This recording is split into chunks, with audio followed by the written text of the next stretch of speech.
नमस्कार। सरकार ने तेल कंपनियों से 10 रुपए तक कीमतों में कटौती करने के लिए फिर से कहा है, जिसकी खबर हमने सीएनबीसी आवाज पर आपको सबसे पहले दी थी। हमसे एक्सक्लूसिव बातचीत में फूड सेक्रेटरी सुधांशु पांडे ने बैठक से पहले ही कहा था कि सरकार कीमतों में 8 से 10 रुपए की कटौती चाहती है। जो सरकार के इंटरवेंशंस हैं, सरकार ने जो कदम उठाए हैं, कंपनियों के साथ लगातार चर्चा की हुई है। इंपोर्टर्स के साथ हमारी कल एक चर्चा हुई और बाकी जो कंपनीज हैं, जो मेजर प्लेयर्स हैं, उन सब के साथ एक चर्चा होनी है। और हमें उम्मीद है कि जो ये बेनिफिट प्राइस फॉल का है ग्लोबल लेवल पे, उसका बेनिफिट जो है इंडियन कंज्यूमर को भी मिलेगा। और हम उम्मीद करते हैं कि 8 से 10 रुपए फर्दर रिडक्शन जो है वो कंपनीज करने के ऊपर विचार करेंगी। ये सुधांशु पांडे जी ने हमसे कल कहा था कि इस हफ्ते में एक्सपोर्टर से एक मीटिंग हुई है और एक मीटिंग यहाँ पर जो तेल की कंपनीज हैं उनसे भी हुई है। हमारे साथ डॉक्टर बीवी मेहता अब यहाँ पर जुड़े हैं। डॉक्टर मेहता, ये तीसरी बार है जब सरकार की तरफ से ये इनिशिएशन आया है कि भाव और कम किए जाएं।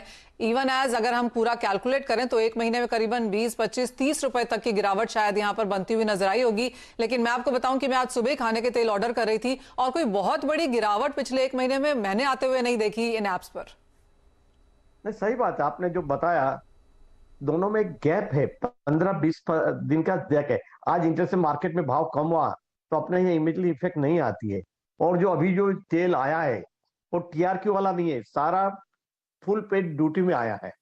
जो टीआरक्यू का जो है सोयाबीन है और सनफ्लावर है वो तो अभी आना शुरू होगा। और पाम ऑयल भी, पाम ऑयल में जो है आज जो भाव गिरे हैं उनका तो इफेक्ट हुई है। अगर आप पूरा मार्केट देखे, मैं होलसेल की बात कर रहा हूँ, शायद आपने जो रिटेलर की बात है, होलसेल में कम से 30 से 40 रुपया 2 महीने में कम हुआ है और धीरे धीरे पास ऑन कंज्यूमर को भी हो रहा है। और हमारी उम्मीद है कि पाम का जो भी गैप है, पाम और सोया में कम से कम $350 का फर्क है। इसके लिए पाम 5% ड्यूटी भर के भी ज्यादा आएगा। जुलाई में भी मेरे ख्याल से 5 लाख टन आया है और अगस्त में भी अच्छी क्वांटिटी 5 लाख से ज्यादा आएगी, तो उसका काफी प्रेशर बनने वाला है। और कल जो हमारी मीटिंग हुई उसे वही हमने जॉइंट सेक्रेटरी साहब को बताया कि yes we will continue to reduce the price. जैसे इंटरेस्ट प्राइस गिर रही है, हम साथ नीचे प्राइस कर रहे हैं। तो 8, 10, 15 दिन का एक गैप है और उसका एश्योरेंस दिया है कि 10-15 रुपया जितना भी गिरेगा उतना हम कंज्यूमर को पास ऑन करेगा। कोई उसमें बेमत नहीं है। अगर 10 रुपए का माल आएगा तो 10.5 में जाएगा, 9 का है तो 9.5 में जाएगा। वो तो एक सिंपल है, क्योंकि मार्केट इतनी ट्रांसपेरेंट और कॉम्पिटेटिव है। आप बोले कि मेरी इन्वेंटरी हाई प्राइस पे है, मैंने परचेस किया, इसलिए मैं महंगा बेचूंगा, तो हो ही नहीं सकता। You have to set at the ground level, जो प्राइस चल रही है उसमें ही बेचना पड़ रहा है। काफी कंपनियां ने ये जो 2 महीने में प्राइस गिरी है लॉस भी किया है, काफी लॉस किया है, क्योंकि आज हेजिंग फैसिलिटी अपने यहाँ सीपीओ सोयाबीन में हेजिंग फैसिलिटी दे रही है। दूसरा, स्टेट में एक जरा बड़ा गड़बड़ हुई है। नॉर्मली जो इंडोनेशिया मलेशिया $30 लगता था, अभी $100-120 फ्रेट लग हो गया है, क्योंकि वेसल नहीं है। और वहां इंडोनेशिया में कम से 8 से 9 मिलियन का माल भरावा हो गया है। तो वो भी एक, कभी धीरे धीरे वेसल ज्यादा निकलेंगे तो यहाँ प्रेशर बनेगा उसका प्राइस, और उसके वजह से यहाँ प्राइस और गिरने की पूरी संभावना है। And we have assured the government कि we will continue to reduce the price as an interest price of falling down. पर एक चीज जरूर बताऊंगा, पहले जो लास्ट 1 वीक में फिर से बाइंग निकला, इसके फार्म थोड़ी ऊपर प्राइस $50-100 ऊपर गई, आपने भी देखा होगा। पर Manisha ji, race assure, next time आप लेने को जाएंगे तेल तो आपको सस्ता ही मिलने वाला है। आप 2 महीने पहले ले तो उससे तो डेफिनेटली सस्ता होगा। और जो अब 6 महीने पहले हम सबने देखा है, हम तो एडिबल ऑयल वाले, हमारे घर वाले चिल्ला रहे थे कि महंगा क्यों हो गया इतना। जी हाँ, आई एम श्योर आपके घर वालों ने तो आपको बहुत सुनाया होगा कि आपके बाजार में होते हुए इतना महंगा तेल खरीदना पड़ रहा है। लेकिन डॉक्टर मेहता, जैसे आपने कहा कि यहाँ से और भाव गिर सकते हैं, जो मीटिंग है उसकी टोन कैसी रही है, क्या बोला गया है, क्या तेल कंपनियों को बताना भी है कि कितना ऑलरेडी उन्होंने कम कर दिया है, क्या उनकी इन्वेंट्री है, और कब तक आपको लगता है ये जो टोटल क्वांटम है, क्योंकि 3 मीटिंग्स हो चुकी हैं और अभी भी रिटेल में बहुत फर्क नहीं है, तो आप कब तक देखते हैं कि ये सारा का सारा कंज्यूमर को पास ऑन हो जाएगा? क्योंकि सुधांशु पांडे जी से जब हम कल बात कर रहे थे, उन्होंने ये भी कहा कि वो चाहते हैं कि फेस्टिविटीज शुरू हो, कंज्यूमर बाजार में जाए तो सभी कमोडिटीज के प्राइसेस उनको सस्ते मिले। और उन्होंने ये भी कहा कि खाने के तेलों में तो उन्होंने बहुत मेहनत करी है कि इंश्योर किया जाए कि रिटेलर को कम दाम में मिले। I must compliment the central government, Sudhanshu साहब और उनके जो डेप्यूटी जो ज्वाइंट सेक्रेटरी साहब है पार्था साहब, काफी मेहनत की है, काफी कम्युनिकेशन रखा है इंडस्ट्री के साथ में, इंडस्ट्री की तकलीफें भी सुनी है। ऐसा नहीं कि भाई भाव घटाओ घटाओ, ऐसा नहीं था। जहां जहां हमको तकलीफ आई वहां हम उनके पास गए थे कि ये तकलीफें वो भी उसने सॉर्ट आउट करने का पूरा प्रयत्न किया है।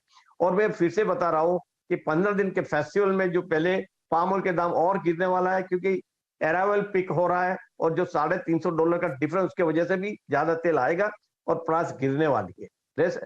हाँ, 10-15 दिन का गैप है, वो आप उसका फर्क पड़ेगा। पर फिर भी अगर देखें 2 महीने में 30 से 40 रुपया बड़ी बड़ी कंपनी ने कम किया है, फिर सोया है, सनफ्लावर है या तो पाम है।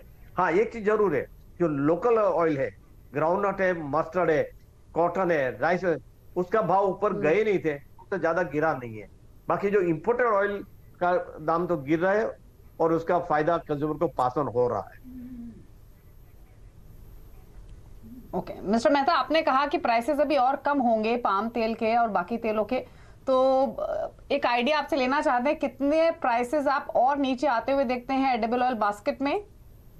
नहीं, जैसे सेक्रेटरी साहब ने क्या, और 8 से 10 रुपया लीटर पे नीचे आ जाएगा 1 महीने के अंदर, ऐसी उम्मीद है। पर लीटर 8 से 10 रुपया, चाहे पाम हो, पाम में आएगा, सोया में जरूर आएगा। सनफ्लावर का अभी भी थोड़ी ज्यादा इतने प्राइस गिरी नहीं है, पर मेन अपना जो कंजम्पशन है इंडिया में पाम और सोया है, दोनों में 8 से 10 रुपया का भाव और नीचे आने की पूरी संभावना है, अनलेस कोई इंटरनेशनल मार्केट में कुछ ऐसी घटना बन जाए, जैसा आज ताइवान और चीन का जो झगड़ा चल रहा है, अगर फ्लेयर अप होगा या तो क्रूड के भाव ऊपर चले गए, ऐसी जो घटना बने तो थोड़ा मार्केट टाइट हो सकती है, otherwise market will cool down further. तो मिस्टर मेहता, एक और फाइनल सवाल आपसे ये कि अवेलेबिलिटी किस तरह की है फिलहाल भारतीय बाजारों में? क्या हमारे पास पर्याप्त तेल है फेस्टिविटीज को देखते हुए? अपने पास पर्याप्त तेल है, पर एक जो दिक्कत आ रही है स्टोरेज कंट्रोल की है। आज जो रिटेल लेवल में 30 क्विंटल और होलसेल लेवल में 300 क्विंटल है, उसके वजह से जो, और सारे सिटी के लिए, चाहे छोटा गांव भी है या तो दिल्ली बंबई है, सबके लिए यही स्टोरेज कंट्रोल है। उसके वजह से क्या हो रहा है, डी मार्ट जैसी बड़ी बड़ी चीजें वो माल ही नहीं रखते, क्योंकि उनको डर है कि भाई 30 के क्विंटल से ज्यादा हम रखेंगे तो स्टोरेज कंट्रोल ऑर्डर में वायोलेशन हो जाएगा और हमको ले, तो उसके लिए वो रिस्ट्रिक्ट कर रहा है कि भाई माल ज्यादा नहीं ले रहा है कंपनियों से। माल पाइपलाइन में जितना चाहे इतना है, कोई प्रॉब्लम नहीं है, पर स्टोरेज कंट्रोल ऑर्डर का जो प्रॉब्लम आ रहा है, हमने गवर्नमेंट को लिखा है कि स्टोरेज कंट्रोल की जरूरत ही नहीं, क्योंकि इसे सिर्फ स्टोरेज कंट्रोल कब चाहिए, शॉर्टेज है, डेफिसिट तभी है, जाने इसे प्लेंटी है, तेल जितना चाहे इतना है आपके पास, टैप खुला है, तो क्यों आप स्टोरेज कंट्रोल चाहिए। और दूसरा, अगर आप स्टोरेज कंट्रोल रखना भी चाहते हैं तो जो खास करके रिटेलर लेवल और होलसेल रिटेलर में आप उसकी मात्रा बढ़ा दीजिए। और एक सुझाव भी दिया है कि 15 दिन का उनका जीएसटी का रिटर्न देख लीजिए, वो 15 दिन का जितना है उतना आपको उनको लिमिट बनवा दीजिए, ताकि सप्लाई ठीक चले। नहीं तो वहां बॉटल नेक है, एंड में बॉटल नेक है, बाकी कहां भी बॉटल नेक नहीं है। हाँ जी मनीषा जी। ओके ठीक है। रवि, क्विकली आपका व्यू क्या है एडिबल प्राइसेस को लेकर? जरूर से, जैसे मेहता जी ने बताया, इस टाइम सब कमोडिटी में कॉमन प्रॉब्लम यह है कि सारे कंजम्पशन डिमांड सब में है, बट स्टॉकिश डिमांड की सब में कमी है। इस हिसाब से प्राइसेस में देखें तो एक कम वोलेटिलिटी वाला ट्रेड वहां पे देखने को मिल रहा है। पर्टिकुलर नीचे के लेवल से सीपीओ हो या सोया ऑयल हो, उसमें थोड़ा बहुत 3 से 5% का ऑलरेडी जंप आ चुका है प्राइसेस में। मुझे लग रहा है कि यहाँ से ज्यादा प्राइसेस बढ़ने नहीं चाहिए। सेकंड, कि जो अभी इंडोनेशिया का नया पॉलिसी भी आने वाला है, जो लास्ट टाइम भी हाईलाइट हुआ था कि पर्टिकुलर वो लोग अभी एक्सपोर्ट प्रमोशन के लिए जो पॉलिसीज बना रहे, तो I think definitely well balance supply में प्राइसेस ऊपर जाना थोड़ा पॉसिबल कम रहता है। तो मुझे लग रहा है कि फेस्टिविटी अच्छी जाएगी इंडस्ट्री की भी और कस्टमर की भी। तो वहां पे मैंने एक्सपेक्ट कर रहा कि 1200 के ऊपर palm oil and upper side 1300 के ऊपर सोया ऑयल जाना चाहिए। मेरे हिसाब से ब्रॉडरली प्राइसेस का जो सीपीओ का रेंज है, मैं एक्सपेक्ट कर रहा हूँ नीचे 1070-80 से लेके 1200 तक के प्राइसेस के रेंज शॉर्ट टर्म में देखने को मिल सकते हैं। वही सोया ऑयल में भी नीचे 1150 से लेके 1300 के रेंज में एक ब्रॉडर ट्रेड हो सकता है। बट मेरे हिसाब से प्राइसेस में फ्लक्चुएशन कम होगा, बट प्राइसेस में मुझे लग रहा है कि अगर हायर लेवल पे कोई फिजिकल व्यापारी हो तो सस्टेनेबिलिटी कम है, तो अपना पोजीशन हेज करके चले, तो आई थिंक 1170-80 के करीब आए तो एक बार अच्छा बिग वाली का वो मौका उसको देखना चाहिए। मैं उससे बियॉन्ड प्राइसेस को एक्सपेक्ट ये फंडामेंटल पे नहीं कर रहा। ओके ठीक है। चलिए, तो ये स्ट्रैटेजी और प्राइसेस को लेकर और कंज्यूमर्स को पास ऑन कितना और हो सकता है, इन तमाम मुद्दों पर बातचीत हुई। शुक्रिया मिस्टर मेहता अपने व्यूज देने के लिए। रवि, आपका भी शुक्रिया प्राइसेस पर एक आउटलुक शेयर करने के लिए। इसी के साथ मुझे मनीषा जी को दीजिए इजाजत। ब्रेक के उस पार आप देख सकते हैं फ्यूचर एक्सप्रेस। नमस्कार।